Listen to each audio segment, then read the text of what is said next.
دنیا میں ہر دعا میں آپ مختار ہو کہ دعا کرو یا نہ کرو. نماز ختم ہوئی، اولاد کے لیے دعا کرنی ہے یا نہیں کرنی، یہ آپ کی مرضی ہے. اپنی ذات کے لیے دعا کرنی ہے نہیں کرنی، یہ آپ کی مرضی ہے.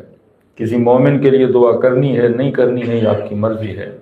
لیکن اس دعا میں آپ کی مرضی نہیں، خدا کی مرضی ہے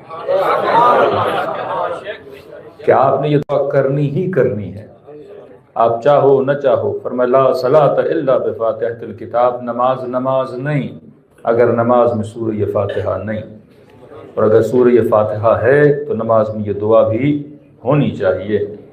اور عجب یہ ہے کہ آپ کسی بھی مسلمان سے اتنا سوال کر دو کہ جناب آپ راہ ہدایت پر ہو، تو ہر مسلمان یہی کہے گا میں ہی تو ہوں جو راہ ہدایت پر ہوں. کوئی ایسا فرقہ نہیں جو یہ بولے کہ ہم راہ ہدایت پر نہیں ہیں.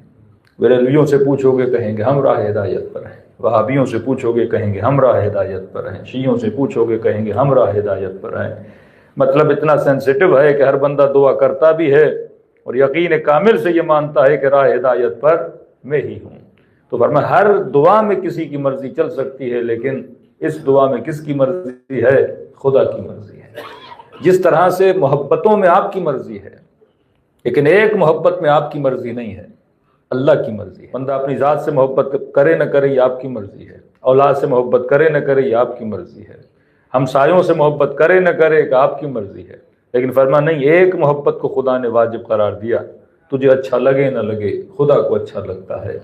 فرمایا کس کی محبت ہے؟ آواز آئی قل لا اسألکم علیہ اجرا الا المودۃ فی القربى. فرمایا تجھے اچھے لگے نہ لگیں خدا کو اچھے لگتے ہیں، تو لہٰذا تجھے بھی اچھے لگنے چاہیے. تو ایک محبت خدا نے واجب قرار دی، ایک دعا خدا نے واجب قرار دی، اور ان کا ربط آپس میں بڑا عجیب ہے کہ اہدنا الصراط المستقیم، اے خدا مجھے کس راستے پر چلا؟ سیدھے راستے پر چلا. اب دعا ہر بندہ مانگ رہا ہے، لیکن سوال یہ ہے دعا قبول کس کی ہوتی ہے؟ سوال یہ ہے کہ راہ ہدایت ملتی کس کو ہے؟ کیونکہ اللہ کہتا ہے راستہ ایک ہے، دو راستے نہیں ہیں. یہ سیدھا راستہ ہے جس میں اعوجاج نہیں ہے، جس میں ٹیڑھا پن نہیں ہے. اب بریلوی کہے میں سیدھے راستے پر، شیعہ کہے میں سیدھے راستے پر، اہل حدیث کہے میں سیدھے راستے پر. یہ اتنے ٹیڑھے راستے بن گئے تو مجھے کیسے پتا چلے کہ سیدھا راستہ کون سا ہے، ٹیڑھا راستہ کون سا ہے؟ تو اللہ کا کام ہے کہ مجھے راستہ بتلانے کے لیے کچھ نشانیاں بتا دے. اللہ نام نہیں بتاتا، ہمیشہ خدا کیا بتاتا ہے؟ نشانیاں بتاتا ہے. کسی نے کہا مولانا یہ سارے جھگڑے ہی ختم ہو جاتے. میں نے کہا کیا ہوتا کہ اگر خدا 12 کے نام قرآن میں بتا دیتا؟ میں نے کہا جھگڑے اور بڑھ جاتے.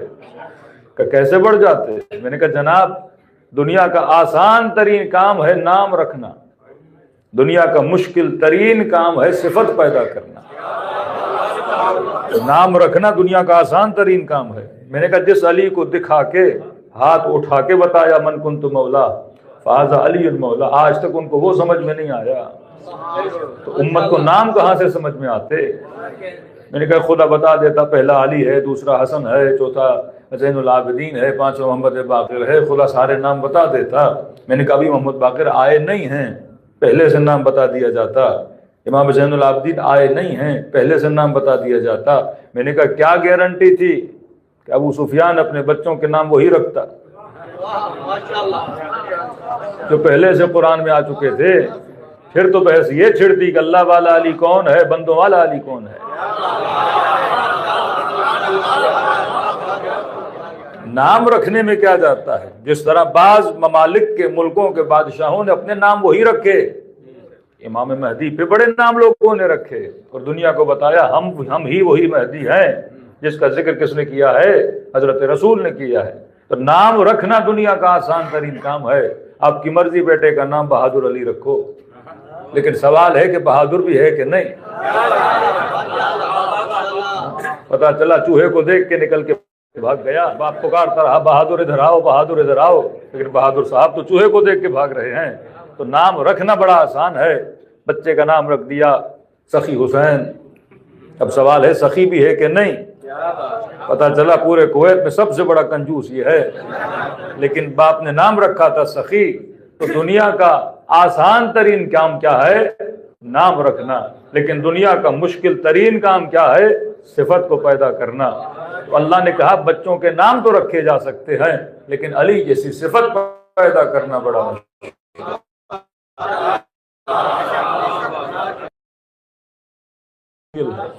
کسی میدان میں ڈٹ کے لڑنا بڑا مشکل ہے. شب ہجرت موت کے بستر پہ سونا بڑا مشکل ہے. حسین کی طرح صبر کرنا بڑا مشکل ہے. زین العابدین بننا بڑا مشکل ہے. باقر العلوم بننا بڑا مشکل ہے. تو کہا کہ نام نہیں بتاؤں گا، صفت بتاؤں گا. اور عجب ہے جب اپنا اعلان کیا بڑا سمپل بتایا، انما ولیکم اللہ، رسول کا اعلان کیا کہ وہ رسول ہو. لیکن جب تیسرے کی باری آئی تو اللہ نے صفات بتانا، والذین آمنوا الذین یقیمون الصلاۃ ویؤتون الزکاۃ وہم راکعون. تیسرا وہ ولی ہے جو نماز کو قائم کرے، جو زکوٰۃ کو ادا کرے اور حالت رکوع میں زکوٰۃ دیتا ہوا نظر آ جائے. ایک ایسی یونیک صفت بتا دی کہ پوری امت میں نہ آج تک کسی نے رکوع میں زکوٰۃ دی تھی، نہ آج تک کسی نے خیرات دی تھی.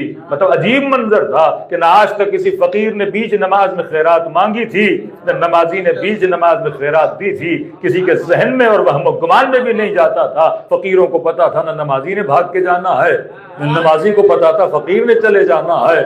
سب کو یہی رہتا تھا نماز ختم ہوگی آخر میں جا کے جس نے خیرات دینی ہوگی دے دیں گے. جمعے کی نماز ہوتی ہے، سارے فقیر دروازے پہ کھڑے ہوتے ہیں. لیکن یہ عجیب تھا، نماز چل رہی تھی، فقیر بیچ میں آ کر کہنے لگا ہے کوئی مجھے خیرات دینے والا. ہر نمازی کے ذہن میں ہوگا کہ یہ کیسا فقیر ہے. فقیر بھی سوچ رہا ہوگا کہ نمازی نماز کے بیچ میں خیرات کیسے دیں گے. لیکن کہا کہ نہیں، فقیر کا مزاج بھی بڑا الگ تھا، نمازی کا مزاج بھی بڑا الگ تھا. نہ ایسا فقیر کسی نے دیکھا تھا، نہ ایسا نمازی کسی نے دیکھا تھا. میں نے کہا مزاج کیسے الگ نہ ہوتے، کیونکہ فقیر نمازی کو جانتا تھا، نمازی فقیر کو جانتا تھا. کہ وہ کیسے؟ کیونکہ خیرات لینے والا جبرائیل تھا، دینے والے علی بن ابی طالب